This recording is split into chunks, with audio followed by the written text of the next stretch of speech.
एक समय की बात है जब दो राजाओं के बीच एक जंगल के पास बड़ा युद्ध हुआ। इस युद्ध में एक राजा हारा और एक राजा जीता।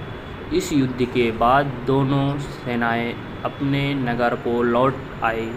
सेना का एक ढोल, जिसे सेना के साथ गए चरण और बंडरात में वीरता की कहानियाँ सुनाते थे, वह पीछे ही रह गया।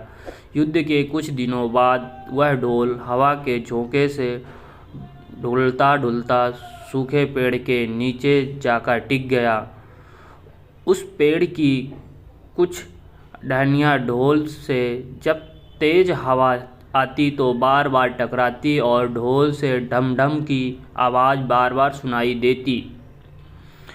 उस जगह पर एक सियार हमेशा घूमता था। सियार ने उस ढोल की आवाज़ सुनी और डर गया।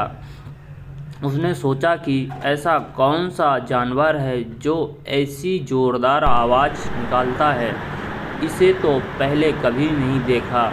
वह किसी पेड़ के पीछे छिपकर उस ढोल को देखकर सोचता है कि इस जानवर के 4 पाँव हैं या फिर ये 4 जानवर उड़ता है।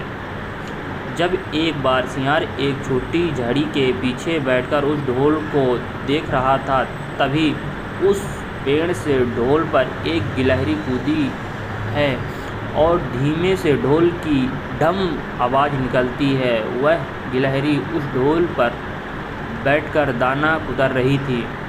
सियार ने धीमे से अपने आप को कहा, वो ये जानवर तो कोई भयानक नहीं है।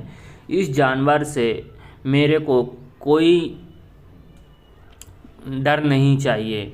सियार धीरे धीरे उस ढोल के पास गया और उसे सूंघने लगा। उस ढोल के ना ही पैर दिखाई दिए और ना ही कोई सिर। तभी अचानक हवा का एक झोंका आया और पेड़ की टहनियाँ उस ढोल से टकराई। ढम की आवाज़ होते ही सियार कूदकर पीछे जा पड़ा। सियार अब समझ आ गया।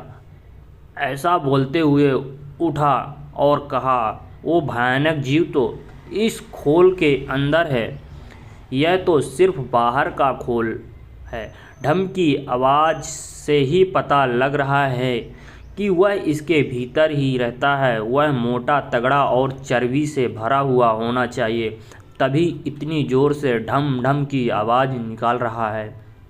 इसके बाद सियार अपनी मंद में गया और सियारी से बोला, ओ सियारी, आज एक मोटे ताजे शिकार का पता करके आया हूँ, तू दावत खाने के लिए तैयार हो जा।